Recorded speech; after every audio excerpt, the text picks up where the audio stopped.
रोजा इफ्तार का टाइम हो रहा है हमारे यहाँ, मान लीजिए हरिश्चंद्रपुर में 5:25 पर। एक मिसाल दे रहा हूं। अब आदमी 5:25 पर बैठा हुआ है, हम रोजा नहीं खोलेंगे। नहीं, क्यों? पता नहीं सूरज डूबा होगा या नहीं डूबा होगा। 5:30 हो गए फिर भी रोजा नहीं खोलना। नहीं, थोड़ा सा और भूखा रह लूं तो और ज्यादा सवाब मिलेगा। तो मिलेगा? अब वो ईशा तक रुक जाता, नहीं ईशा तक और भूखा रह लूं और ज्यादा सवाब मिलेगा, तो उसको सवाब मिलेगा? नहीं मिलेगा। क्या होगा? गुनाह और पड़ेगा। क्यों? क्योंकि उसने रोजा तो रखा लेकिन रोजा मोहम्मद रसूलुल्लाह के तरीके पर नहीं रखा। अल्लाह के नबी सल्लल्लाहु अलैहि वसल्लम ने यह फरमाया था कि लोग, मेरी उम्मत उस वक्त तक खैर और भलाई में रहेंगे जब तक कि वो रोजा इफ्तार करने में जल्दी करेंगे। अब जल्दी करने का यह भी मतलब नहीं है कि असर के बाद ही खोल लो। जल्दी करने का मतलब यह है कि जैसे ही 5:25 पर सूरज डूबा आप फौरन रोजा इफ्तार कर लो, लेट मत होइए। अब जर्जीस साहब के यहाँ मान लीजिए हरिश्चंद्रपुर में 5 बजे सहरी का टाइम खत्म हो रहा है सुबह। जर्जीस साहब की आंख लग गई, 7 बजे उठे। क्या हुआ यार, सहरी नहीं कर? अच्छा कितना? 5 बजे सहरी का टाइम खत्म था, 7 बज गए, 2 ही घंटा तो लेट हुए, चलो अब सहरी कर लेते हैं। सहरी 7 बजे कर ली। उधर 5:25 पर इफ्तार का टाइम हो गया। नहीं, अभी नहीं इफ्तार करेंगे क्योंकि 2 घंटे बाद सहरी की थी, इसलिए 2 घंटे बाद इफ्तार करेंगे। उधर हम 5:25 के बजाय 7:25 पे इफ्तार कर रहे हैं। टाइम तो बराबर हो गया ना? टाइम तो बराबर हो गया ना? लेकिन ये रोजा नहीं माना जाएगा क्योंकि सहरी का टाइम खत्म हो रहा था 5 बजे। आपको 4:59 तक सहरी करना थी, 5:01 पे नहीं करना थी, लेकिन आप तो 7 बजे कर रहे हैं। आपने उसूल तोड़ दिया, ज़ाब्ता तोड़ दिया, नबी अकरम का बनाया हुआ कानून तोड़ दिया, इसलिए आपका रोजा कबूल नहीं किया जाएगा। चाहे आप 7:30 बजे खोलें, 8:30 बजे खोलें, 9:30 बजे इफ्तार करें, लेकिन नहीं माना जाएगा क्योंकि रोजा रखना मकसद नहीं है, शरीयत की पाबंदी कराना मकसद है। मसला ये नहीं है कि आप जोहर में 12 रकात पढ़ते हैं या 10 रकात पढ़ते हैं। मसला यह नहीं है कि तरावी 8 रकात पढ़ना चाहिए या 20 रकात पढ़ना चाहिए। मसला यह नहीं है कि मगरिब के अंदर 5 रकात पढ़ना चाहिए या 7 रकात पढ़ना चाहिए, ईशा की 7 रकात पढ़नी चाहिए या 17 रकात पढ़नी चाहिए। ये कोई मसला नहीं है। मसला यह है कि हम जो इबादत कर रहे हैं वो जनाबे मोहम्मदुर रसूलुल्लाह के तरीके पर हो रही है या नहीं हो रही है, बस इतनी सी बात है। हर मुसलमान जब भी नमाज पढ़े तो वो ये सोचे कि जनाबे मोहम्मदुर रसूलुल्लाह ने ऐसी नमाज पढ़ी या नहीं, ऐसा रोजा रखा या नहीं रखा। आइए एक और चीज से समझा देते हैं हम आपको। एक कागज है मेरे पास, मान लीजिए जेब में पड़ा होगा, ये मान लीजिए एक लिफाफा है हमारे पास, इस पे मैंने एक लेटर लिख दिया और पोस्ट बॉक्स में डाल दिया। सुनिएगा, बड़ी अच्छी मिसाल दे रहा हूं। पोस्ट बॉक्स में डाल दिया, लेकिन उस पर 5 रुपए का जो टिकट लगता है सरकारी लिफाफे पर, वो हमने चिपका दिया। सरकारी टिकट पर एड्रेस लिखा। बताइए तो जब 5 रुपए का सरकारी टिकट लग गया और एड्रेस भी सही है तो हमारा लेटर अपने एड्रेस पर पहुंचेगा या नहीं पहुंचेगा? पहुंच जाएगा। सरकारी टिकट नहीं लगाया लेकिन लिफाफा हमने 1000 रुपए का खरीद लिया। बहुत खूबसूरत है, डिजाइनदार है, बहुत अच्छा है, कागज बड़ा उम्दा है, उसकी कीमत 1000 है। उस लिफाफे पर हमने लेटर लिखकर रख दिया लेकिन सरकारी टिकट 5 रुपए का नहीं लगाया, तो क्या वो अपने एड्रेस पर पहुंचेगा? नहीं पहुंचेगा। और पहुंचेगा तो बैरिंग बन जाएगा, आपसे वसूल कर लिया जाएगा 10 गुना।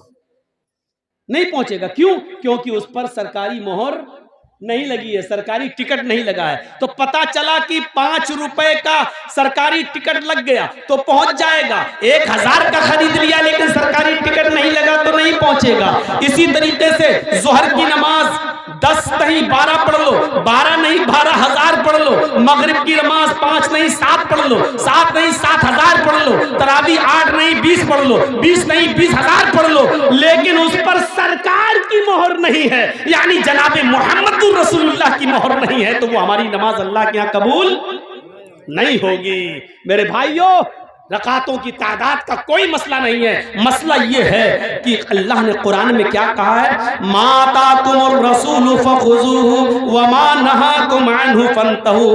रसूल तुम्हें जो दे, जिसने माँ को समझ लिया वो सब कुछ समझ गया। आज पूरी तकरीर मेरी समझ जाओगे अगर माँ को समझ लिया।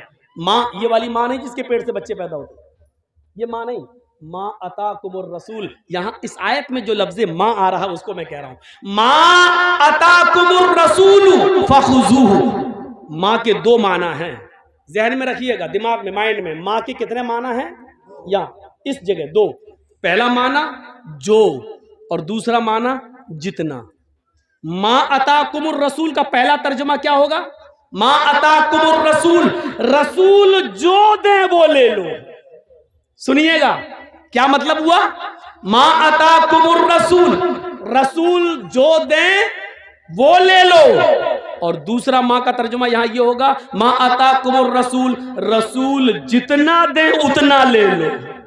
मतलब समझ रहे हो क्या? ना उसमें ज्यादा कर सकते हो ना उसमें कम कर सकते हो। अगर मगरिब की 3 रकात दी है फर्ज तो 3 ही पढ़ना है।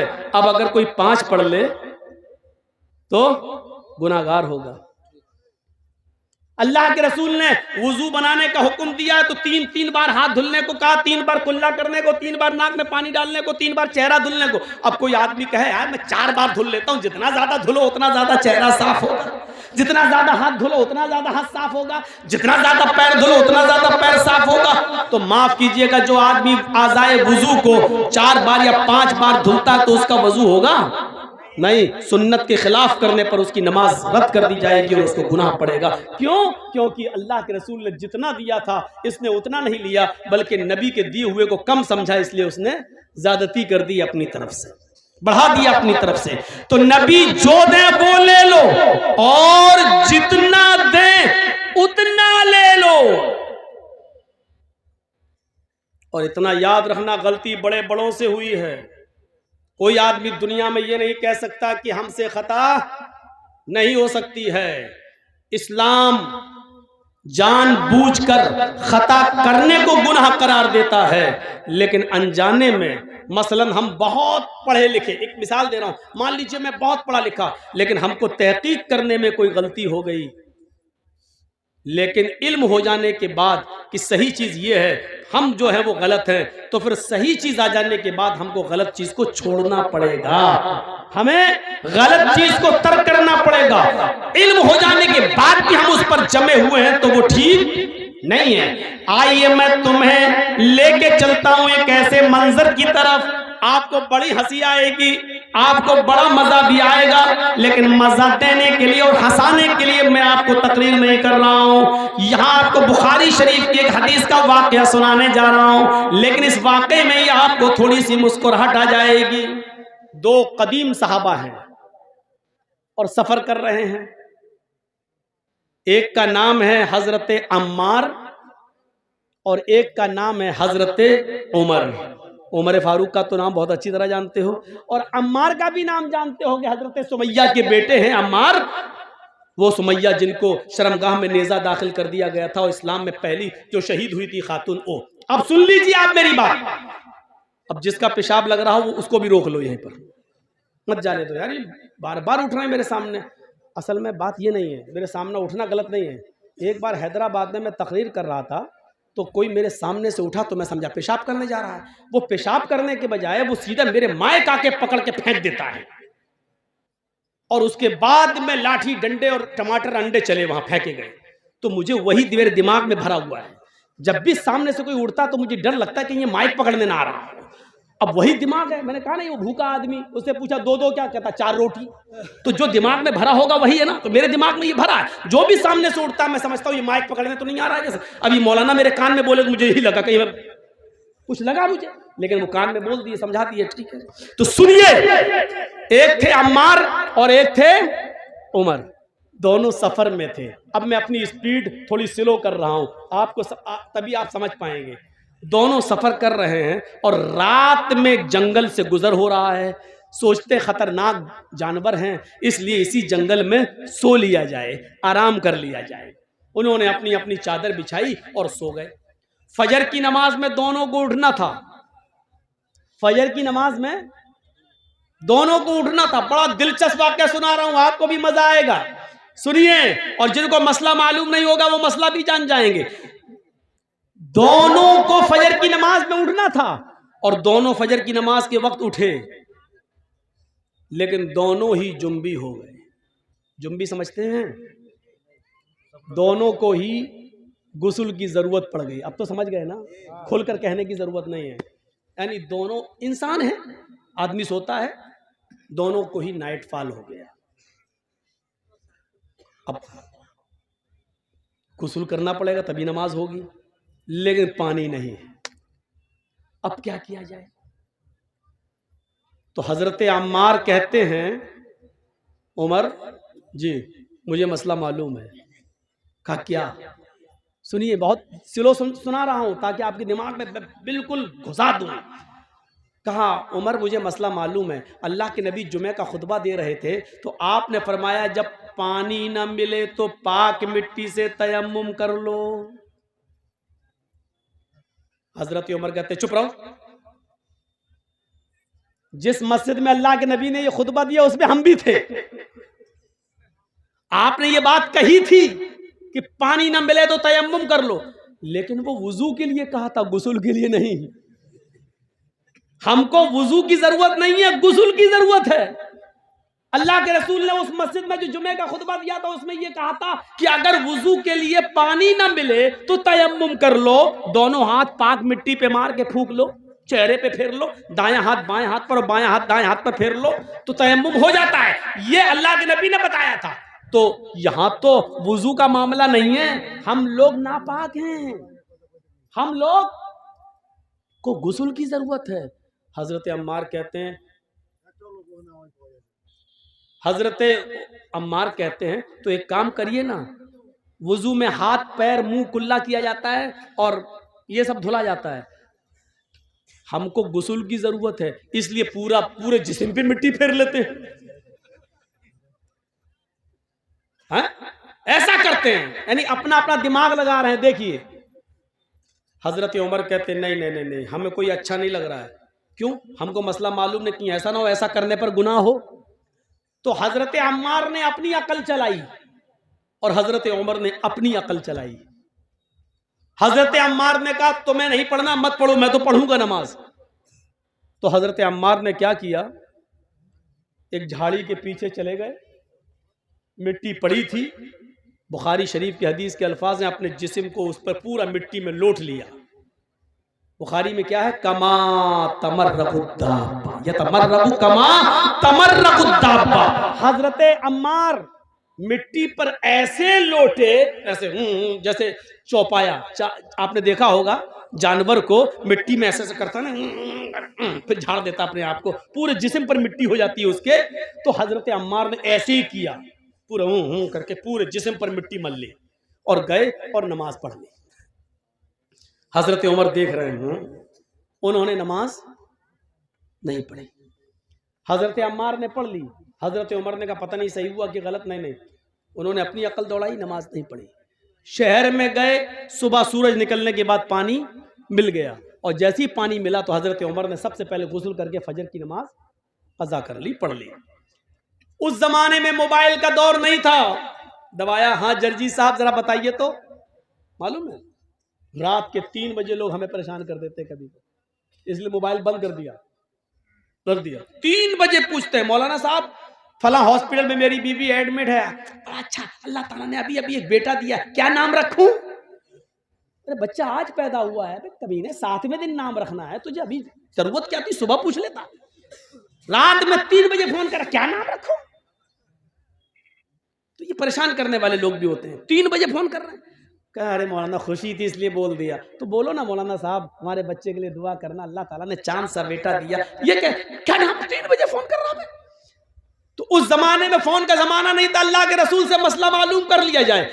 अब सुनिए, अम्मार इब्ने यासिर ने नमाज पढ़ ली, हजरत उमर ने नहीं पढ़ी। जब सूरज निकल गया, पानी मिल गया, तब उमर फारूक ने नमाज पढ़ ली। जब सफर खत्म हुआ तो ये दोनों जब मदीने आए तो अल्लाह के नबी सल्लल्लाहु अलैहि वसल्लम से दोनों ने अपना अपना किस्सा बयान किया कि अल्लाह के रसूल बताइए हम दोनों में कौन सही। हम दोनों में कौन सही? तो अल्लाह के नबी ने फरमाया, अच्छा दोनों को गुस्ल की जरूरत पड़ गई? कहा अम्मार तुमने क्या किया? कहा अल्लाह के रसूल हमें तो मालूम था पानी ना मिले तो तयम्मुम कर लो। तो अल्लाह के रसूल ने फरमाया जी बिल्कुल। तो हजरत उमर ने कहा ये तो आपने वुजू के लिए कहा था, इन्होंने पूरे जिस्म पर मिट्टी मल ली। तो अल्लाह के रसूल ने कहा अम्मार क्या किया था तुमने? कहा कि मैं तो ऐसे लोटा मिट्टी पर जैसे 4 पैर वाला जानवर जमीन पर लोटता, पूरे जिस्म पर मिट्टी मल ली। तो अल्लाह के रसूल मुस्कुराए और मुस्कुरा कर कहते हैं कि अम्मार तुमने गलत किया, तुम्हें ऐसा नहीं करना चाहिए था। अब हजरत उमर बड़े खुश हैं, ये गलत हो गए तो हम तो सही हुए होंगे, इनकी गलती है तो हम सही हो गए, हमने नमाज नहीं पढ़ी हम सही हो गए। तो कह ले और पूरे जिस्म पर मिट्टी मल लो हो गया ना। तो कहा हजरत अम्मार ने अल्लाह के नबी इनका सुनो, इन्होंने क्या किया? तो हजरत उमर से पूछा तुमने क्या किया? कहा अल्लाह के रसूल जब तक पानी नहीं मिल गया मैंने गुस्ल ही नहीं किया, नमाज का वक्त निकल गया, सुबह सूरज निकलने के बाद पानी मिला तो मैंने वुजू बना गुस्ल किया फिर नमाज पढ़ी। आपने कहा उमर तुमने भी गलत किया है? इस मैदान में जितने लोग जमा है सुनो, अम्मार की बात को अल्लाह के रसूल रिजेक्ट कर रहे हैं, पुराने सहाबी, और हजरत उमर फारूक की बात को भी रिजेक्ट कर रहे हैं जबकि वो भी पुराने साहबी। बल्कि उमर फारूक के बारे में तो कहा था लौ कान बादी नबीयुल्लाह काना उमर, अगर मेरे बाद कोई नबी होता तो कौन होते? उमर। इतना बड़ा मकाम, लेकिन अल्लाह के नबी ने क्या कहा? तुमने भी गलत किया। अय उमर और अय अम्मार, दोनों का तयम्मुम एक ही है, वुजू का भी और गुस्ल का भी। अगर गुस्ल की भी जरूरत पड़ गई थी तब भी वही तयम्मुम करना चाहिए था जो नमाज के लिए किया जाता है, जो वुजू के लिए किया जाता है। बस यही काफी था। अपने दोनों हाथों को जमीन पर मारते, उसको फूंकते। देखो तयम्मुम का तरीका क्या है। ये मान लीजिए मिट्टी है, ये मिट्टी होना जरूरी है।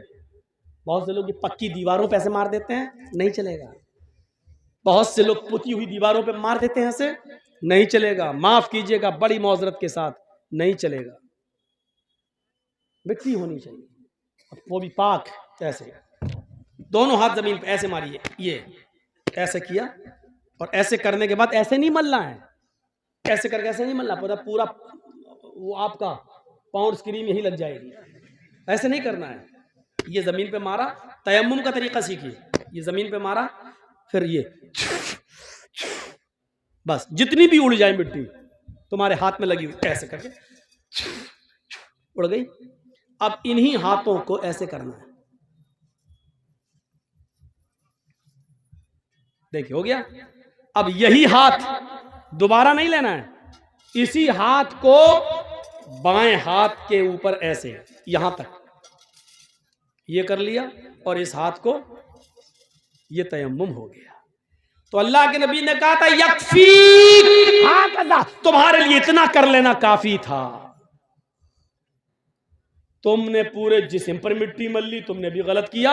और अव्वल वक्त पर नमाज न पढ़ के सूरज के निकलने तक इंतजार करके फिर गुस्ल के लिए पानी मिल गया, तब पानी नहाकर फिर तुमने नमाज पढ़ी, तुमने भी गलत किया, क्योंकि नमाज को उसके अव्वल वक्त से निकाल दिया। तो अब आप समझ रहे हैं गलती किन किन से हो सकती है। हजरत अम्मार से भी हो गई, हजरत उमर से भी हो सकती है, तो मौलवी जर्जी से क्यों नहीं हो सकती है। आज हम जैसे कोई मौलाना ये नहीं कह सकता कि मैंने जो कहा वो बिल्कुल सही है, उसी को आंख बंद करके मान लो। नहीं, हर शख्स की बात शरीयत की कसौटी पर रखी जाएगी। अगर कुरान और हदीस से मिल रही होगी तो मानी जाएगी, कुरान और हदीस से नहीं मिल रही होगी तो नहीं मानी जाएगी। मेरे भाइयों, इस चीज को याद रखना। आइए अब मैं तुम्हें एक ऐसे वाक़े की तरफ लेके चलता हूं जिससे तुम्हें बहुत बड़ा मसला मालूम होगा। हजरत उमर फारूक खुतबा दे रहे हैं, सुनिए। हजरत उमर फारूक खुतबा दे रहे हैं और उस खुतबे के अंदर अल्लाह के फरमा रहे हैं कि लोगों, आजकल मेहर बहुत बढ़ गया है। मेहर जानते हैं ना, लड़की की शादी में जो रखा जाता है उसको आपके यहाँ क्या बोलते हैं? महर, दैन महर, मोहर नहीं, मोहर तो वो होती जो लगाई जाती है, महर, महर, दैन महर, सही है। तो महर, लोगों महर बढ़ता जा रहा है। हाय हाय हाय, सुनिए बहुत प्यारी बात, अब लोग बहुत ज्यादा महर रखने लगे, देने लगे। लड़कियां भी निकाह के मौके पर बहुत ज्यादा महर की डिमांड करने लगी। मैंने अल्लाह के नबी के निकाह देखे हैं, नबी की बीवियों को अल्लाह के नबी ने जो महर दिया वो मुझे मालूम है। अल्लाह के नबी ने अपनी बेटियों की, ज़ैनब की, रुकैया की, उम्मे कुलसूम की और फातिमा की शादी की तो कितना महर रखा ये भी मुझे मालूम है। सबसे ज्यादा जो महर था वो 400 दिरहम, 400 दिरहम का महर था, 400 दिरहम का। 400 दिरहम से ज्यादा महर अल्लाह के नबी ने नहीं रखा। लिहाजा अगर कोई भी शख्स अपनी बीवी को 400 दिरहम से ज्यादा महर देगा तो वो महर उमर उस औरत से छीन लेगा और बैतुल माल में जमा कर देगा। 400 से ज्यादा जो महर होगा, 400 तक तो उस औरत के पास रहेगा, लेकिन 400 के बाद जो भी महर देगा उतना वो जायद महर, महर जो ज्यादा है वो उस औरत से लेकर बैतुल माल में जमा कर दिया जाएगा। ये किसने कहा? हजरत उमर ने कानून बना दिया, मिंबर पे खड़े होकर खुतबा दे दिया। खुतबा तो दे दिया, टाइम खत्म हो गया, उतर गए, जुमे की नमाज पढ़ा दी। नमाज पढ़ाने के बाद उसी मस्जिद में पर्दे में एक औरतें भी नमाज पढ़ रही थी, पर्दा पड़ा हुआ था, औरतें भी नमाज पढ़ रही थी। एक बूढ़ी औरत आती है पर्दे से, कहती है अमीरुल मोमिनीन मुझे आपसे कुछ कहना है। बोला क्या कहना चाहती हो? बोलो। कहा वहीं आना चाहती हूँ, मैंने पैरों में सॉक्स मोजे पहन रखे हैं, हाथों में मैंने दास्ताने ग्लव्स पहन रखे हैं, मेरा चेहरा छिपा हुआ है, मैं वहीं आकर आपसे रूबरू मिलना चाहती हूँ, आपने मसला गलत बता दिया। हजरत उमर फारूक से कह रही है एक औरत कि आपने मसला गलत बता दिया। हजरत उमर कहते हैं मैंने गलत बता दिया? कि हाँ, आओ इधर। औरत, बूढ़ी औरत गई, कहा अमीरुल मोमिनीन आपने इस मिंबर पर खड़े होकर ये कैसे कह दिया कि कोई भी आदमी अपनी बीवी को 400 दिरहम से ज्यादा महर नहीं दे सकता? हजरत उमर ने कहा मां, बूढ़ी मां,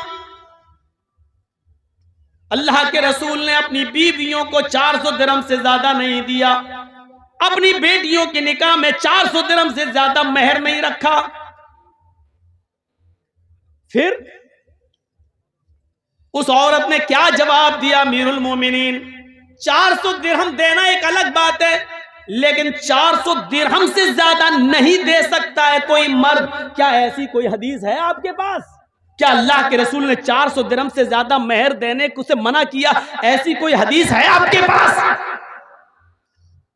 तो हजरत उमर ने कहा मां मुझसे हदीस क्यों मांग रही हो? क्या 400 दिरहम से ज्यादा भी कोई महर दे सकता है? ऐसी कोई हदीस है तुम्हारे पास? ये हजरत उमर ने उससे पूछा, ऐसी कोई हदीस है तुम्हारे पास? उस बूढ़ी औरत ने जवाब दिया अमीरुल मोमिनीन 400 दिरहम से ज्यादा भी महर दे सकता है, हदीस नहीं कुरान की आयत मौजूद है। हजरत उमर ने कहा कुरान में है? मैं रोज कुरान पढ़ता हूं। का रोज पढ़ते हो तब भी आपको नहीं मालूम? जल्दी बताओ। आए बूढ़ी औरत, आए मां, जल्दी बताओ वो कौन सी कुरान की आयत है जिसमें लिखा हो कि 400 दिरहम से ज्यादा भी दे सकता है शौहर अपनी बीवी को महर। उस औरत ने, बूढ़िया ने कुरान की आयत पढ़ी, वो आतई तुम हिदाहुन्ना किंतारन फला ताखुजू मिन्हु शैआ। सोचिए, वो आतई तुम हिदाहुन्ना किंतारन, तुम में से कोई भी शख्स अपनी बीवी को ढेर सारा माल देना चाहे तो दे सकता है, जितना चाहे उतना दे सकता। किंतारा खजाने के खजाने दे सकता है, महल दे सकता है, मकान उसको दे सकता है, प्रॉपर्टी दे सकता है, जमीन दे सकता है, जायदाद दे सकता है, महर में उसके नाम नाम पूरा का पूरा फ्लैट बुक कर सकता है, उसके नाम कर सकता है। जो शौहर अपनी बीवी को मेहर में जो देना चाहे दे सकता है। फला ताखुजू मिन्हा शैया, फिर तुम उसमें से कुछ भी लेने का हक नहीं रखते। कोई भी उस औरत से छीन नहीं सकता, ये उस औरत का हक है, उससे कोई उसका हक नहीं छीन सकता है। शौहर भी दे तो फिर वो भी वापस नहीं ले सकता। आए उमर, जब दिए हुए माल को शौहर नहीं ले सकता है तो आप कैसे ले सकते हैं? आपने ये कैसे कानून नाफिज कर दिया? कैसे कह दिया कि 400 दिरहम से ज्यादा अगर कोई अपनी बीवी को मेहर देगा तो वो मेहर छीन कर बैतुल माल में जमा कर दिया जाएगा? आप रॉन्ग हैं, आपने गलत कहा है। कुरान तो कहता है जितना चाहे उतना दे सकता है और उसमें से तुम कुछ भी लेने का हक नहीं रखते। हजरत उमर ने लोगों से पूछा, जो मस्जिद में बैठे हुए थे उन लोगों से पूछा, क्या ये आयत कुरान में मौजूद है जो बुढ़िया पढ़ रही है? ये औरत जो कुरान की आयत पढ़ रही है, क्या ये आयत कुरान में मौजूद है? लोगों ने जवाब दिया, हाँ ये आयत कुरान में मौजूद है। हजरत उमर अपनी गलती एक्सेप्ट करते हैं और फिर मिंबर पर दोबारा खड़े होते हैं और कहते हैं, अख्तार रजुलुन व असाबत इम्रातुन, अख्तार रजुलुन व असाबत इम्रातुन। मर्द ने गलती की और एक औरत ने दुरुस्त बात की, एक औरत ने सच्ची बात की है, लिहाजा उमर अपनी बात वापस ले रहा है। अब इस औरत की दी हुई कुरान की आयत को नाफिज करता है। लोगों, तुम जितना चाहो अपनी बीवी को मेहर दे दो, अब मैं किसी से मेहर की रकम नहीं छीनूंगा और बैतुल माल में जमा नहीं करूंगा। मेरे भाइयों, एक आदमी कोई गलत फैसला कर सकता है, लेकिन दलील आ जाने के बाद, कुरान की आयत आ जाने के बाद उसको मानना ही पड़ता है। जो आदमी गलत ही पर नहीं, मैंने जो कहा वही सही है, सही बात आ जाने के बाद भी गलती पर लटका रहे, नहीं मैंने जो कहा वही सही है, तो ये चीज गलत होती है। हजरत उमर फारूक ने कहा, अख्तर रजुलुन, मैंने गलती की है, मर्द से खता हो गई, औरत ने सच्ची बात कही है, और फिर अपनी बात को वापस ले लिया। यही है सलफ, यही है मेरे भाइयों। इस्लाम की सही बात आ जाने के बाद आदमी सही बात को ले ले और अपनी पुरानी रविश छोड़ दे, अपना पुराना तरीका तर्क कर दे, अपना पुराने तरीके से तौबा कर ले और सही बात पर अमल करना शुरू कर दे। ऐसी कितनी मिसालें मेरे भाइयों हमें और आपको, हम और हमारे और आपके सामने आनी चाहिए, जिससे आपको पता चल सकता है, पता चल जाएगा कि शरीयत के अंदर कुरान और हदीस से बढ़कर कोई नहीं है, कोई नहीं है। जर्जीस भी गलत हो सकता है, इसमें मदरसे में और इस स्टेज पर बोलने वाले मौलाना से भी गलती हो सकती है, लेकिन कुरान और हदीस की दलील आ जाने के बाद फिर मेरे भाइयों, मैंने कहा ना, दिमाग वहीं लगना चाहिए, हम जो कर रहे हैं वो सही है कि नहीं, हम जो कर रहे हैं वो कुरान और हदीस में कैसा है। मेरे भाइयों, इस चीज को आप देखिए, अपना दिमाग वहीं पर लगा दीजिए। आइए मैं आपको एक और जबरदस्त वाकये की तरफ लेके चलना चाहता हूं। जबरदस्त वाकया, जबरदस्त। हजरत उस्मान गनी का जमाना है, सुनिएगा। और एक वाकया जो हाँ बाद में आ रहा है वो पहले वाकये से ज्यादा मजेदार। हजरत उस्मान गनी के जमाने में एक वाकया पेश आ गया। एक शख्स हजरत उस्मान से मसला पूछने आ गया कि अमीरुल मोमिनीन, अगर कोई औरत शादी के 6 महीने के बाद अगर बच्चा पैदा करे तो उस बच्चे का क्या हुक्म है? सुन लीजिए, हमारे और आपके सामने भी ऐसे किस्से आ सकते हैं। हरीश चंद्रपुर वालों, अगर आपके इलाके में किसी लड़की की शादी हो जाए और 6 महीने के बाद अगर उसके बच्चा पैदा हो जाए तो उस बच्चे का क्या हुक्म होगा? सुनो, कहीं भी हो सकता है ये मंजर। अब जब अच्छे मसले आ गए तो आप लोग उठने भागने लगे।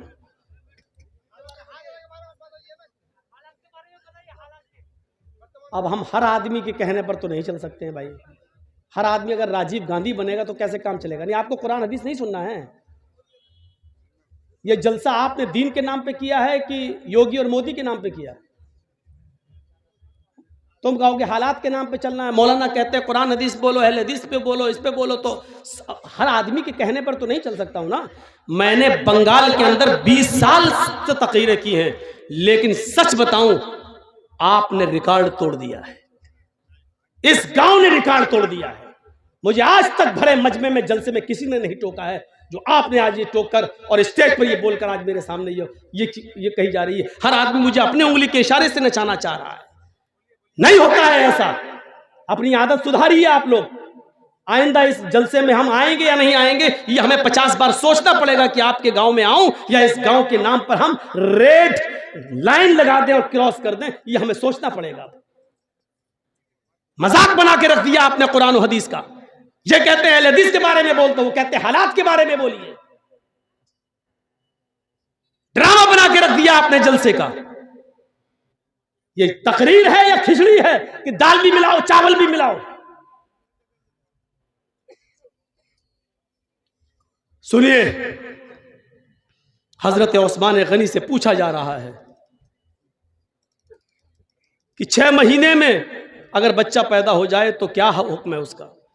हजरत उस्मान गनी कहते हैं कि वो औरत बदचलन है। शादी के बाद 9 महीने के बाद बच्चा पैदा होना चाहिए, 6 महीने में कैसे हो जाएगा?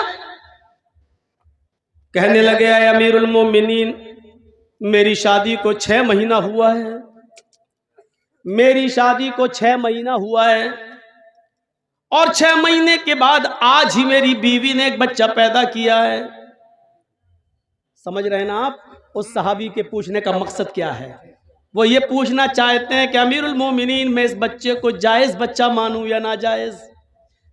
ऐसा तो नहीं कि मेरी बीवी का कहीं पहले कोई कांटेक्ट रहा हो और जिना की पैदावार हो और ये मेरा बच्चे का नाम पा जाए।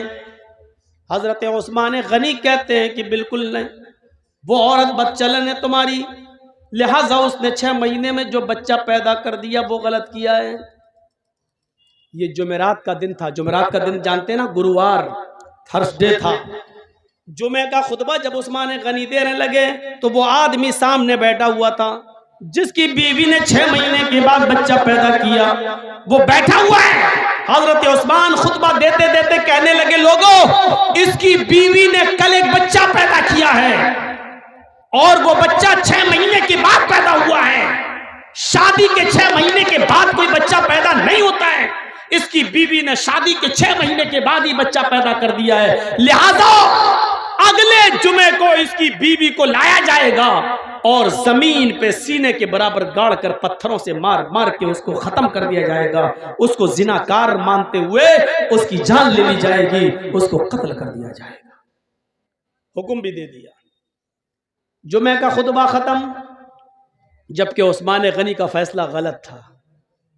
अब सुनिए गलत कैसे था। जब जुमे का खुतबा खत्म हो गया, हजरत उस्मान ने नमाज पढ़ा दी। उसी मस्जिद में हजरत अली भी बैठे हुए थे। जब जुमे की नमाज खत्म हो गई तो हजरत अली ने लोगों से कहा, थोड़ी देर आप सब बैठे, हजरत उस्मान ने एक मसला गलत बता दिया है। तमाम लोग बैठ गए कि देखे हजरत अली क्या दलील पेश करते हैं। एक औरत के कत्ल का हुक्म दिया जा चुका है, देखे हजरत अली क्या उस औरत को कैसे बचाते हैं, देखें उस औरत को कैसे बचाते हैं। हजरत उस्मान कहते हैं, आय अली कहिए। कहा, अमीरुल मोमिनीन, आपने ये मसला गलत बताया है कि कोई औरत 6 महीने में अगर बच्चा पैदा कर दे तो वो बच्चा नाजायज है। हजरत उस्मान कहते हैं, 6 महीने में अगर बच्चा पैदा हो जाए तो वो गलत नहीं हुआ? हजरत अली ने कहा, नहीं, आज तक किसी औरत ने 6 महीने में बच्चा पैदा किया? हजरत अली ने कहा कि वो मेरा मामला नहीं है और उसका इल्म मुझे नहीं है, किया कि नहीं किया वो मैं नहीं जानता। क्या अल्लाह के नबी के जमाने में किसी औरत ने 6 महीने में कोई बच्चा पैदा किया? हजरत अली मुस्कुरा कर जवाब देते हैं कि मुझे इसका भी इल्म नहीं है। कहा, जब इसका इल्म नहीं है तो फिर क्यों कह रहे हो? कहा, कह सिर्फ इसलिए रहा हूं कि 6 महीने के बाद अगर कोई बच्चा पैदा हो जाए तो वो गलत नहीं है। अच्छा, तुम ये भी कह रहे हो अल्लाह के नबी के ज़माने में किसी औरत ने 6 महीने में बच्चा पैदा नहीं किया। तुम ये भी मानते हो कि अल्लाह के रसूल सल्लल्लाहु अलैहि वसल्लम ने 6 महीने के बाद पैदा होने वाले बच्चे को जायज माना। तुम ये भी कह रहे हो कि आज तक किसी औरत ने 6 महीने के अंदर कोई बच्चा पैदा नहीं किया। फिर तुम ये कह रहे हो कि 6 महीने में जो बच्चा पैदा हो जाए वो जायज। क्या दलील है? क्या अल्लाह के रसूल से कोई हदीस है? हजरत अली कहते हैं हदीस की जरूरत नहीं है, कुरान में मसला मौजूद है। कुरान कहता है 6 महीने के बाद भी अगर औरत बच्चा पैदा कर दे तो बच्चे को जायज माना जाएगा। हजरत उस्मान कहते हैं क्या कुरान में लिखा है? ये कुरान जो रोज मैं पढ़ता हूं। हजरत अली कहते हैं आप पढ़ते हैं लेकिन शायद गौर नहीं कर सके। हजरत उस्मान ने कहा लोगों दलील मांगो अली से। हजरत अली ने कहा दलील सुनो। अब दलील सुनिए और सुनो, गीत बहुत सुन चुके हो, गाने बहुत सुन चुके हो, इधर उधर की लफाजियां बहुत सुन चुके हो। जलसा में चंदा लिया है कुरान के नाम पे, हदीस के नाम पे कि जलसा होगा, कुरान हदीस की बातें होंगी। अब जब कुरान और हदीस सुनाई जा रही है तो सुनकर इस जलसे को हलाल करो, वरना यहां बैठना भी आपका हलाल नहीं होगा। सुनो, हजरत अली दलील दे रहे हैं। दलील क्या? दलील हाय उस्मान, अल्लाह ताला फरमाता कुरान में वल्वालिदातु युरज़िअना औलादहुन्ना हौलैनि कामिलैन। अभी जो कह रहा था ना हालात के ऊपर बोलो, उससे पूछो कुरान की ये कौन सी आयत है, किस पारे में, तो नहीं बता पाएगा। वल्वालिदातु युरज़िअना औलादहुन्ना हौलैनि कामिलैन। तर्जुमा सुनिए, मीनिंग सुनिए, ट्रांसलेट सुनिए। माए अपने बच्चों को दूध पिलाएं मुकम्मल 2 साल। मैं किसी को भी खड़ा करके पूछ सकता हूं कितने साल दूध पिलाएं मां? 2 साल। 1 साल में कितना महीना होता है? 12। 2 साल में कितना हुआ? 24। मां अपने बच्चे को कितना दूध पिला सकती है? 24 महीना, 2 साल। कामिलैन मतलब मुकम्मल, कंप्लीट, यानी 2 साल तक पिला सकती है। 2 साल से 1 दिन भी ज्यादा नहीं। पहले छुड़ा सकती है, 2 साल से पहले दूध छुड़ा सकती है, लेकिन 2 साल के बाद 1 दिन भी ज्यादा पिलाने की इजाजत नहीं है। बच्चा पैदा हुआ 6 महीने में और दलील क्या दे रहे हैं हजरत अली? मां अपने बच्चे को दूध पिलाए 2 साल। ये दलील है? ये दलील है? अब सुनिए हजरत उस्मान क्या कहते हैं हंसते हुए, अली ये तो दूध पिलाने की इद्दत बता रहे हो, दूध पिलाने की मुद्दत बता रहे हो कि दूध पिलाएं 2 साल तक। यहां दूध पिलाने पे एतराज नहीं है, हमने किसी को मना नहीं किया कि 2 साल तक दूध ना पिलाएं। बात यह है कि 2 साल बच्चा 6 महीने के बाद पैदा हो जाए फौरन तो वो बच्चा जाए, उसकी दलील दो। हजरत अली कहते हैं वहीं आपको ला रहा हूं। पहले तो ये बता दूं कि दूध पीने की मुद्दत कितनी है?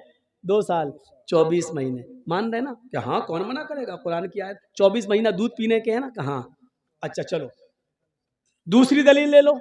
हाँ दो, जल्दी दो। 6 महीने में बच्चा पैदा हो जाओ जायज, जल्दी दो दलील। वफिसालुहु फी आमैन। हजरत अली ने दलील पलट दी, बस कुरान की दूसरी आयत पेश कर दी। मां अपने बच्चे का दूध छुड़ाएं 2 साल में। पहली जगह क्या था? पिलाएं 2 साल तक। दूसरी आयत में क्या है? छुड़ाएं 2 साल में। बात तो एक ही है। इधर से कान पकड़ो चाहे इधर से कान पकड़ो, बात तो एक ही है ना। 2 साल तक पिलाओ या 2 साल के अंदर अंदर छुड़ाओ, दोनों सूरतों में बात एक ही है। हजरत उस्मान कहते हैं मुझे बेवकूफ समझ रखा है क्या? अरे पिलाएं 2 साल तक या छुड़ाएं 2 साल में, बात तो एक ही है। कहा हम आपको मजबूत कर रहे हैं ताकि आप पलट ना जाएं। 2 साल मान रहे ना क्या? हाँ। 24 महीने मान रहे ना? हाँ। ये किसकी इद्दत है, मुद्दत है? क्या दूध पिलाने की? दूध पिलाने की मुद्दत 2 साल है ना क्या? हाँ। अब सुनो तीसरी दलील जिसमें अल्लाह ने हमल और दूध छुड़ाने की दोनों की गिनती को और मुद्दत को एक साथ बयान कर दिया है। कुरान में तीसरी जगह अल्लाह ने फरमाया वहमलुहु, हमल देखिए, वहमलुहु वफिसालुहु सलासून शहरन, वहमलुहु वफिसालुहु, औरत के हमल की और दूध छुड़ाने की मुद्दत 30 महीने है। कितना? सलासून शहरन, कितना महीना? 30, 10, 20, 30, कितना हुआ? 30 महीना। आए उस्मान, 30 महीना किसकी मुद्दत है? हजरत उस्मान कहते हैं हमल की और दूध छुड़ाने की। क्या मानते हो ना? दोनों की मुद्दत कितनी है? का 30 महीना। 30 महीने में 24 महीने आप अलग कर दो दूध छुड़ाने के या दूध पिलाने के, ये दोनों की मुद्दत है ना 30, और अल्लाह दूध पिलाने की मुद्दत 24 महीने बता चुका है, यानी 24 महीने तक बच्चा दूध पी सकता है। तो 24 महीने 30 में से आप माइनस कर देंगे, 30 में से 24 को माइनस करो तो कितना बचा? हजरत उस्मान कहते हैं 6 का वहमलुहु, यही हमल की मुद्दत है। वहमलुहु वफिसालुहु सलासून शहरन, यही हमल की अकल्ले मुद्दत है। यानी औरत कम से कम 6 महीने के बाद बच्चा पैदा अगर करती है तो वो बच्चा जायज माना जाएगा, वो बच्चा नाजायज नहीं माना जाएगा। 6 महीने से पहले अगर कोई बच्चा पैदा करती है औरत तो वो बच्चा नाजायज माना जाएगा, वो बच्चा हराम माना जाएगा। लेकिन 6 महीने के बाद अगर कभी भी बच्चा पैदा करती है तो वो बच्चा जायज है। ओहो, ऐसी नई नई बातें जो अभी तक नहीं सुनी हो वो तो सुन नहीं रहे। हालात पे बोलो। अरे हालात पे क्या बोलो? हालात तो ये है कि यूपी में देख लीजिएगा वही फिर आ रहा है घूम फिर के, जिसके सर पे बाल नहीं है। और क्या सुनना चाहते हो? आप कहते हैं हालात पे बोलो। अभी तकरीर खत्म नहीं होगी, सुबह का सूरज बाद में निकलेगा, या अपलोड करके पहले डाल देंगे और सुबह मेरे घर पे सीआईडी पहुंच जाएगी। आप किसी के बेटे हैं, हम किसी के बेटे नहीं हैं। आप किसी बाप की औलाद है, हम किसी बाप की औलाद नहीं है। क्या हमें अपने आप को सेफ नहीं करना है? क्या डरते हैं मौलाना? तो चल मेरे साथ कल से आना शुरू कर दे, मैं देखता हूं कि तू डरता है कि नहीं डरता है। मौलाना कलीमुद्दीन जैसे नेक मौलाना बेचारे हैं, आज वो जेल की सलाखों के अंदर है। आजम खान जैसी शख्सियत आज जेल की सलाखों के पीछे है। थोड़ा सा जुमला बोला गया, एक जुमला, आज सलाखों के पीछे है। आप क्या समझ रहे हैं? जो आपके सर पे बैठा हुआ है ये राम नहीं रावण है, रावण। मौलाना जर्जीस को कल जेल में डाल दिया जाएगा। जर्जीस साहब चिल्लाते रहे कि मैं बेकसूर हूं। साहब कोर्ट में बताइए बेकसूर हो, और कोर्ट में मौलाना जर्जीस को अपने आप को बेगुनाह साबित करने के लिए 10 साल लग जाएंगे, और 10 साल के बाद कहा जाएगा मौलाना जर्जीस बाइज्जत बरी, कोई सबूत इनके खिलाफ नहीं मिला। लेकिन 10 साल का हिसाब किताब कौन देगा? कहां हैं आप? इन हालात को सोचिए। ये दौर दूसरा है। ये समझो कि ये दौर क्या है? एक घाट पर, घाट समझते हैं ना, एक घाट पर शेर और बकरी दोनों पानी पी रहे हैं। दोनों, शेर की तरफ से पानी बहता हुआ बकरी के पास आ रहा है। शेर जहां से पानी पी रहा है, बकरी इधर से पानी पी रही है, लेकिन पानी बहता हुआ शेर की तरफ से आ रहा है। शेर ने भी पानी पिया, बकरी ने भी। शेर ने बकरी से कहा, ए तूने इस तालाब में मुंह डाल दिया, तूने मेरा पानी झूठा कर दिया। बकरी बोली, जंगल के राजा, मैंने आपका पानी कहां झूठा किया? पानी आप वहां से पी रहे हैं, आपका झूठा पानी मेरे पास आ रहा है, मैं तो आपका झूठा पानी पी रही हूं। बात सही कही बकरी ने। पानी आप वहां पी रहे हैं और आपका झूठा पानी बहता हुआ यहां आ रहा है, मैं आपका झूठा पानी पी रही हूं। शेर ने कहा, अच्छा हमसे मुंह भी चला रही है, जबान लड़ाती है। आया और ऐसा पंजा मारा कि उसकी खोपड़ी अलग हो गई, तन अलग हो गया और उसको भी खा गया। यानी उसको खाने के लिए बहाना चाहिए था। जो रावण तुम्हारे ऊपर बैठे हैं उनको सिर्फ गिरफ्तारी के लिए बहाना चाहिए बस। क्यों नहीं समझ रहे आप अपनी सफाई में भी कुछ नहीं बोल सकते हैं। आपको आपकी सफाई पेश करने का हक भी नहीं दिया जाएगा आपको। महात्मा गांधी मुर्दाबाद के नारे लग रहे हैं, कितने लोग पकड़ गए बताएं आप? गॉडसे को नमस्कार किया जा रहा है। कितने लोग गिरफ्तार हो गए, पकड़े गए। दिल्ली की सड़कों पर बाकायदा कहा गया गोली मारो सालों को। जिन लोगों ने ये नारे लगाए, कितने लोग गिरफ्तार हुए। आप कम से कम मेरी तरफ भी देखो, डॉक्टर जाकिर नाइक को भारत छोड़ना पड़ा है। क्या चाहते हो कि मौलवी जर्जीस भी भारत छोड़ के पनाह ले ले? क्या चाहते हैं आप? क्या है आपके दिल में? क्या सुनना चाहते हैं आप? शर्म आनी चाहिए। जो जिस तरीके से बोल रहा है बोलने दो। बोलने वाला जानता है कि हमको क्या बोलना है क्या नहीं बोलना है। मेरे भाइयों, आप जब धान बोते हैं तो जर्जीस कहने नहीं आता कि इतना बो या वो ऐसा क्यों। तो वो आपका काम है, आप अपने काम में माहिर हैं, हम अपने काम में माहिर हैं।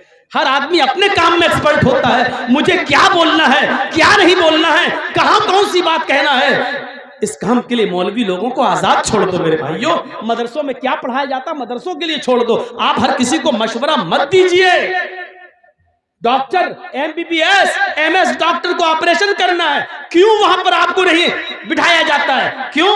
आप नहीं देख पाएंगे। जब आपकी बीवी का आपके बेटे का ऑपरेशन होगा तो आप कहेंगे साहब इतना नहीं इतना काटो, इतना नहीं इतना काटो। डॉक्टर के काम में डिस्टर्ब होगा, इसलिए डॉक्टर ऑपरेशन थिएटर के अंदर OT के अंदर अकेले सिर्फ अपने कर्मचारी को लेके अपने असिस्टेंट को लेके जाता है, किसी को लेके नहीं जाता है। अब आप डॉक्टर से कहेंगे साहब कान यहां से यहां तक चीरना, यहां पर्दा उसका ऐसा है, आपको भगा देगा, जाओ कहीं और जाके इलाज करा लो, सरकारी हॉस्पिटल में चले जाइए। तो आप हर किसी को मशवरा नहीं दे सकते हैं। आप किसी मौलवी को मशवरा मत दीजिए, मौलवी एक्सपर्ट होता है। और फिर मुझे तो 20 साल का तजर्बा है, मुझे अच्छी तरीके से मालूम हो गया है कहां क्या बोलना चाहिए कहां क्या नहीं बोलना चाहिए। तो मेरे भाइयों, इन चीजों को आप अपने जहन में रखिए, इन चीजों को अपने जहन में रखिए। हालात अच्छे नहीं हैं, हम वही गलती कर रहे हैं जो नहीं करनी चाहिए। बार बार मैं आपको एक इशारा कर रहा हूं, याद रखिएगा।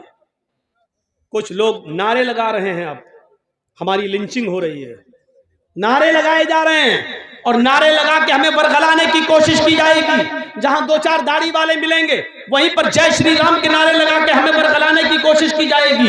अक्लमंद इंसान वो है जो इनके बरगलाने में ना आए और खामोशी के साथ गुजर जाए। ये अक्लमंदी है इस जमाने में, आज के इस दौर में।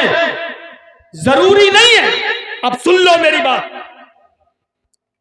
अगर कोई पागल कुत्ता मौलाना जर्जीस को काट ले उसके पैर में, तो उसका जवाब क्या कि मौलाना जर्जीस भी उस पागल कुत्ते के पैर में काटने जाए?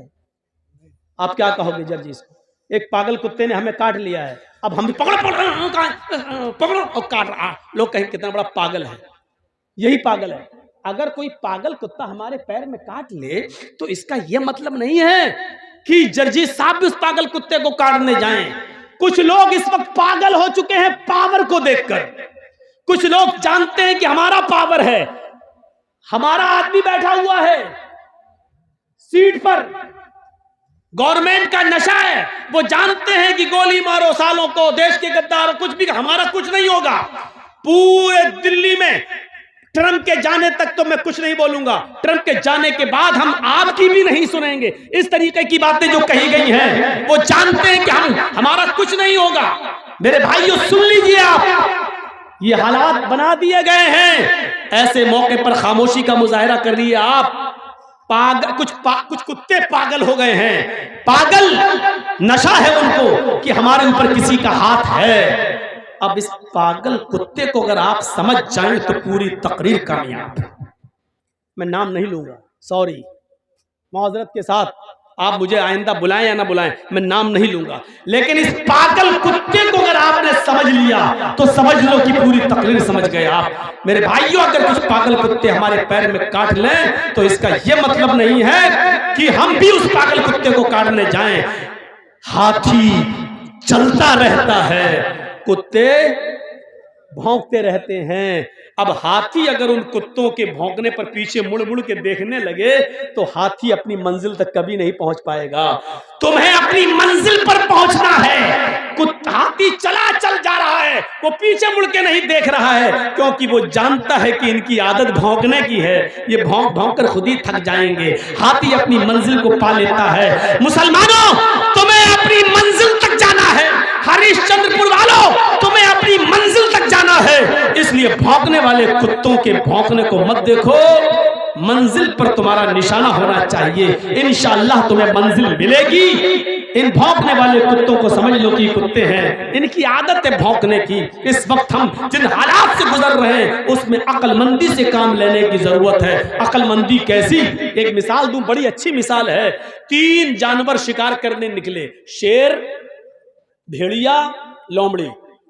तीनों जानते हैं ना, शेर, लायन और भेड़िया, आप जानते हैं, लोमड़ी, फॉक्स। 3 जानवर शिकार करने निकले। कौन कौन? कौन? शेर, भेड़िया, लोमड़ी। और तीनों ने एक एक शिकार कर लिया। सुनो, तीनों ने एक एक शिकार किया। शेर ने हिरन मारा, भेड़िए ने शेर ने हिरन मारा, भेड़िए ने बकरी मारी और लोमड़ी ने खरगोश, रैबिट का शिकार कर लिया। शेर ने क्या मारा? हिरन। भेड़िए ने क्या मारा? बकरी। और खरगोश और लोमड़ी ने खरगोश। तीनों जानवर पड़े हुए हैं। शेर ने भेड़िए से कहा, तुम फैसला करो किसको क्या खाना है। देखिए, सरदार है ना जंगल का। बस शेर, जो सरदार को पहचान गया पूरी तकदीर समझ जाएगा। शेर ने कहा, फैसला करो भेड़िए से, फैसला करो कौन क्या खाएगा। भेड़िए ने कहा, बहुत आसान जी। जंगल के राजा ने शेर ने कहा, हाँ बताओ क्या है। अच्छा, शेर को तीनों जानवर खाना थे। भेड़िए से फैसला करवा रहा, बताओ क्या है।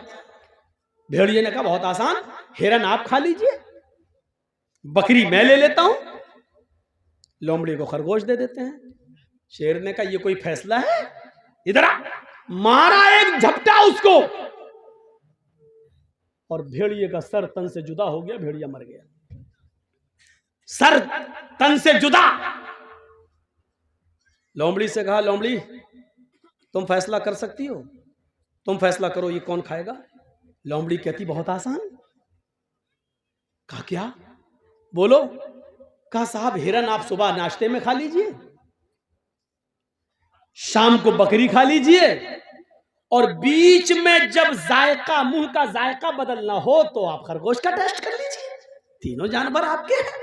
सुबह उठो, नाश्ते में आप हिरन खा लो, शाम को बकरी खा लो, और बीच में दोपहर में आप खरगोश का टेस्ट कर लो। शेर ने कहा, वाह लोमड़ी वाह, कितना अच्छा फैसला किया तूने। इतना अच्छा फैसला करना तुझे किसने सिखाया? लोमड़ी ने कहा, इस भेड़िए ने। समझ गए आप? गुस्सा भी आया है मुझे, लेकिन अब हंस दिया हूं मैं आपके साथ। मैं बहुत गुस्से में था, लेकिन अब हंसी आ गई मुझे। शेर ने कहा, वाह क्या फैसला किया है, इतना अच्छा फैसला करना तुझे सिखाया किसने? लोमड़ी क्या कहती है, इस भेड़िए ने। यानी भेड़िए से मैंने इबरत हासिल कर ली। अरे मुसलमानों, इबरत हासिल अभी भी नहीं कर पा रहे हो। तुम देख रहे हो तुम्हारी आंखों के सामने कौन कौन जेल जा रहा है, आप नहीं जानते। क्योंकि सरदारी तो शेर की चलती, वो चाहता सब कुछ। जैसे ये लोमड़ी, वो चाहता था तीनों जानवर हमें मिले, ऐसे ही हमारा शेर चाहता सब कुछ, हर सूबा हमारा रहे, अंध दंड हेरा फेरी सब। तो आप फैसला करना सीख जाइए, इबरत लेना सीख जाइए, कम से कम थोड़ी देर के लिए लोमड़ी बन जाइए। आपको मालूम है कि आपका मुकाबला किससे है। लोमड़ी से पूछा, वाह इतना अच्छा फैसला करना तुझे किसने सिखाया? उसने कहा, भेड़िए ने। यानी भेड़िए ने ये फैसला किया और उसका अंजाम मैंने देख लिया, इसलिए मेरा भी अंजाम ना हो, इसलिए मैंने भेड़िए से ये इबरत हासिल कर ली।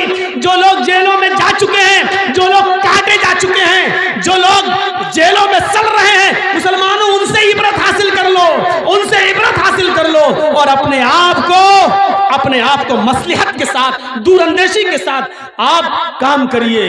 मैं मना नहीं कर रहा हूं, बोलिए, हक बात बोलिए, डंके की चोट पे बोलिए, लेकिन आप उसको सलीके से बोलिए। आपको ये कहने की जरूरत नहीं, चल बैठ खा ठूस। आप इस बात को यूं भी कह सकते हैं, खा लो ना, देशी मुर्गा ही चाहिए था ना, लो खा लो। आप इसको यूं भी बोल सकते हो। मेरे भाइयों, दूरअंदेशी अगर हमारे पास आ गई, बस एक चीज और बताऊंगा आपको कि गलती किसी से भी हो सकती है। हजरत सुलेमान और दाऊद अलैहिस्सलाम के जमाने में, दाऊद बाप है, सुलेमान बेटे हैं, एक किस्सा, एक वाकया पेश आ गया। बुखारी शरीफ की हदीस है। देखिए, दाऊद अलैहिस्सलाम भी नबी हैं और सुलेमान अलैहिस्सलाम भी नबी हैं। एक औरत, दो औरतें अपने अपने, दोनों के पास एक एक बच्चा था और एक एक बच्चा दोनों लेकर निकली। उनका गुजर एक जंगल से हो रहा था। दोनों औरतें जंगल में थोड़ा आराम करने लगी। जंगल में भेड़िया आया। बुखारी शरीफ की हदीस है, एक भेड़िया आया और उस भेड़िए ने एक औरत के बच्चे को, बड़ी औरत जो थी, एक छोटी थी एक बड़ी थी, बड़ी औरत का बच्चा भेड़िए ने मुंह में दबाया, ले गया और फाड़ के खा गया। यानी बड़ी औरत के बच्चे को भेड़िया खा गया। बुखारी शरीफ की हदीस सुनिए, मंजर देखिए। लेकिन बड़ी औरत ने जब देखा कि मेरा बच्चा तो मर गया, इस इलाके में किसी को क्या मालूम कि कौन किसका बेटा है। जब लोग आए तो उस औरत ने फौरन, बड़ी औरत ने फौरन कह दिया, ये छोटी औरत के गोद में जो बच्चा वो मेरा बच्चा है, इसका बच्चा भेड़िया खा गया, ये तो मेरा बेटा है। मामला बढ़ गया। छोटी औरत कहती है मेरा बेटा, बड़ी औरत कहती है मेरा बेटा, छोटी कहती है इसका बेटा तो भेड़िया खा गया, बड़ी कह रही इसका बेटा भेड़िया खा गया। उस जमाने में डीएनए टेस्ट नहीं होता था कि मालूम कर लिया जाए माँ का खून और बच्चे का खून मिलाकर। मेरे भाइयों, ये मुकदमा हजरत दाऊद अलैहिस्सलाम के पास आता है। दाऊद अलैहिस्सलाम फैसला करते हैं, दोनों की बात सुनते हैं। बड़ी औरत टट टट टट टट बोलने वाली, जबान दराज, और छोटी औरत बेचारी कम बोल पाती है। ऐसे समझो जैसे एक मोदी और एक मनमोहन।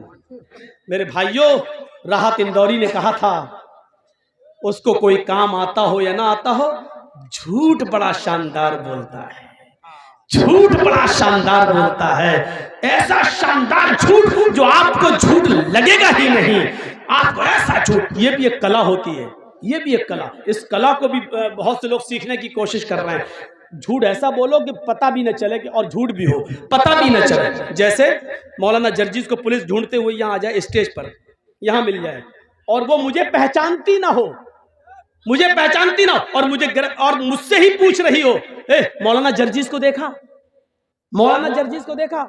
जर्जिस साहब स्टेज से नीचे कूद गए, स्टेज से नीचे कूद गए। हाँ, क्या पूछ रहे थे? पुलिस वाले से पूछने लगे, क्या पूछ रहे थे? अरे मैं पूछ रहा हूं मौलाना जर्जिस को देखा? अभी तो यही थे स्टेज पर, अभी तो यही देखा था, अभी यही थे स्टेज पर थे बस। हैं? अब पुलिस वालों ने अभी स्टेज पर थे, तब कहां चला गया? झूठ, पकड़ पकड़ो। देखा जाए तो ये झूठ है, लेकिन झूठ ऐसा है कि पता नहीं चला। अभी तो स्टेज पे थे, हकीकत में अभी स्टेज पे थे, अब कूद गए, स्टेज पे नहीं है। पुलिस वालों ने पूछा कहां थे? वो मौलाना जर्जिस को देखा। जर्जिस से ही पूछ रहा, जर्जिस को देखा? जर्जिस साहब कह रहे नहीं, अभी तो यही थे। जर्जिस साहब ने कहा अभी तो यही थे, 2 कदम हट गए हम इधर, 2 कदम हट गए। जी क्या? जर्जिस को देखा? अभी तो यही थे। देखा जाए तो ये सच है, अभी तो यहां थे, लेकिन कुरान क्या कहता है? ये झूठ है। या अय्युहल्लज़ीना आमनु तक़ुल्लाह वक़ूलू क़ौलन सदीदा, ईमान वालो अल्लाह से डरो और हमेशा सही दुरुस्त बात को बोलो। दुरुस्त किसको कहते हैं? दुरुस्त, दुरुस्त का मतलब सीधी होनी चाहिए, ऐसी वैसी नहीं। तीर निकालते हो ना, तीर, कमान से जो तीर छोड़ते हो तो सीधा जाता है, और जहां मारते हो वहीं लगता है, इधर उधर नहीं होता है वो तीर, जहां मारते हो वहीं लगता है। इसको कहते हैं सदीद, तस्दीद से बना, तस्दीदुस सहम। तीर जब कमान से निकलता है, जैसे तीर इधर उधर नहीं होता है। तुम जब भी किसी से बोलो तो इधर उधर की बात नहीं हो, बिल्कुल सीधी मुद्दे की बात हो, मुद्दे की बात, बिल्कुल मुद्दे की बात होनी चाहिए। जैसे मुझे किसी को बताना नहीं कि मैं कहां था, और झूठ भी नहीं बोलना चाहता हूं। आपने पूछा जर्जी साहब आप कहां थे, मैंने कह दिया जमीन के ऊपर आसमान के नीचे। देख रहे हैं आप? अब मैं जहां भी था दुनिया के किसी कोने में तो जमीन के ऊपर ही रहूंगा और आसमान के नीचे, लेकिन ये झूठ है। आप सोच रहे हैं सच? नहीं, सच नहीं, झूठ है। क्योंकि पूछने वाला ये नहीं पूछ रहा है, पूछने वाला ये जानना चाहता है आप किस शहर में थे, किस गांव में थे, किस मोहल्ले में थे, ये पूछना चाह रहा है। और आप कह रहे हैं जमीन के ऊपर आसमान के नीचे। तो ये शानदार, इसको बोलते हैं शानदार झूठ, इसको बोलते हैं शानदार झूठ। राहत इंदौरी ने यही कहा था, उसको कोई काम आता हो या ना आता हो, लेकिन झूठ बड़ा शानदार बोलता है। यानी झूठ पता नहीं चलेगा, लेकिन वो झूठ होगा। तो मेरे भाइयों, दाऊद अलैहिस्सलाम ने दोनों औरतों की बात सुनी। बड़ी औरत जिसका बच्चा भेड़िया खा गया, वो टर टर टर टर बोलती चली जा रही थी। दाऊद अलैहिस्सलाम ने फैसला कर दिया ये बच्चा बड़ी औरत का है, बड़ी औरत बच्चा लेके चली गई, जबकि बड़ी औरत का बच्चा नहीं था। दाऊद अलैहिस्सलाम से गलती हो गई, बड़ी औरत का बच्चा नहीं था। 10 दिन 15 दिन गुजर गए। 10-15 दिन के बाद दोनों औरतें फिर लड़ने लगी। छोटी औरत कहती है, अल्लाह के वास्ते मेरा बेटा मुझे दे दे, मेरी रातों की नींद उड़ गई है, इस बच्चे के बिना मुझे नींद नहीं आती है, मेरी पिस्तानों में दूध है, मैं इस बच्चे को पिलाती हूँ, मेरा बच्चा मुझे दे दे। फिर भीड़ लग गई, बड़ी औरत उसका बच्चा नहीं देना चाहती। लोगों ने कहा क्या बात है, कहा दाऊद अलैहिस्सलाम फैसला कर चुके, फिर भी उसकी बात नहीं मानती। दाऊद अलैहिस्सलाम कहीं गए हुए थे, मामला इतना बड़ा कि ये मुकदमा अब उनके बेटे सुलेमान अलैहिस्सलाम के पास आ गया। सुलेमान अलैहिस्सलाम ने दोनों की गुफ्तगू को सुना, कहा कि सुनो, मेरे बाप ने फैसला कर दिया। कहा फिर तुमने इसके फैसले, मेरे बाप के फैसले को क्यों नहीं माना? छोटी औरत से कहा। छोटी औरत ने कहा कैसे मान लूं जब बेटा मेरा है? सुलेमान अलैहिस्सलाम ने कहा फिर मेरा भी फैसला नहीं मानोगी? अगर मैं आज भी कोई फैसला कर दूं तो फिर जिसके हक में होगा वो खुश हो जाएगा, तुम्हारे अगर हक में नहीं गया तो तुम उसको नहीं मानोगी। कहने लगी कैसे बताऊं कि ये मेरा बेटा है? सुलेमान अलैहिस्सलाम ने कहा लाओ मैं सच्चा फैसला करता हूं। देखिए एक जज की ड्यूटी क्या होती है, अगर फैसला सही नहीं हो रहा हो तो डरा भी सकता है। सुलेमान अलैहिस्सलाम ने कहा लाओ तो मैं इस बच्चे के बारे में सच्चा फैसला करता हूं। जमीन पर लिटा दिया, कहा जी बिस्किन छुरी लाओ। छुरी आ गई। सुलेमान अलैहिस्सलाम ने कहा तुम कहती हो मेरा बेटा, तुम कहती हो मेरा बेटा, एक फैसला हो जाता उस फैसले को मानती नहीं हूं, दूसरे के पास फैसला करने आई, मैं कैसे मान लूं कि मेरा फैसला तुम मान लोगी? लिहाजा इसका फैसला यही है कि मैं इस बच्चे को बीच से काट देता हूं, 2 टुकड़े कर देता हूं, कमर से इस बच्चे को काटना शुरू करता हूं, इसको 2 टुकड़े कर देता हूं, एक टुकड़ा छोटी औरत को दे दूंगा और एक टुकड़ा बड़ी औरत को दे दूंगा। सुलेमान अलैहिस्सलाम ने जैसे ही छुरी उस बच्चे की कमर पर रखी और उसके ऊपर थोड़ा सा प्रेशर दिया, छुरी से जैसे लगे कि मैं काटने जा रहा हूं। हालांकि एक नबी किसी बच्चे को कैसे काट सकता है, लेकिन सुलेमान अलैहिस्सलाम ने जैसे ही छुरी उस बच्चे के बीचों बीच कमर पे रखी, छोटी औरत जिसका बच्चा था चीख पड़ी, आए सुलेमान ला तफअल हाकज़ा वल्लाही हाज़ा हुआ। आए सुलेमान आप इस बच्चे के टुकड़े टुकड़े मत कीजिए। आए सुलेमान ये मेरा बेटा नहीं है, मैं झूठ बोल रही हूँ। आए सुलेमान ये मेरा बच्चा नहीं है, मैं झूठ बोल रही हूँ, इस बच्चे को काटिए मत, ये उसी का है। वल्लाही हुआ हाज़ा, अल्लाह की कसम वो बच्चा इसी औरत का है, इसी को दे दीजिए, मुझे नहीं चाहिए। उसकी आंखों में आंसू आ गए छोटी औरत के और रोती हुई जाने लगी। बड़ी औरत मुस्कुरा रही है, खड़ी है, कट जाए मेरा क्या, मेरा तो बच्चा ही नहीं है, उसको कोई परवाह नहीं थी। जैसे ही छोटी औरत जाने लगी और बड़ी औरत बच्चे को उठाने आई, सुलेमान अलैहिस्सलाम ने कहा दूर दूर। उसने कहा क्या हुआ? आपके सामने उसने अल्लाह की कसम खाकर कह दिया ये मेरा बेटा नहीं है, इसका है। सुलेमान अलैहिस्सलाम कहते यही तो मैं देखना चाहता था, यही तो मैं देखना चाहता था। उसकी आंखों से निकलने वाले आंसू और उसकी तड़प ये बतला रही थी कि मेरा बेटा मरना नहीं चाहिए, मुझे भले ही ना मिले, किसी को मिले मिल जाए, कभी कभी देख लिया करूंगी, आंखों को ठंडक मिल जाएगी, लेकिन मेरा बेटा जिंदा तो रहेगा। अगर कट गया तो न मेरा रहेगा ना इसका रहेगा। आए औरत, उस औरत की आंखों से गिरने वाले आंसुओं ने बता दिया है कि ये बच्चा उसका है, तेरा नहीं। मेरे बाप से गलत फैसला हो गया है। उठाया उस बच्चे को, कहा है औरत इधर आ, छोटी औरत, और कहा ये बच्चा तेरा है, इस बच्चे को तू पकड़, इस बच्चे की मालिक तू है, इस बच्चे की माँ तू है।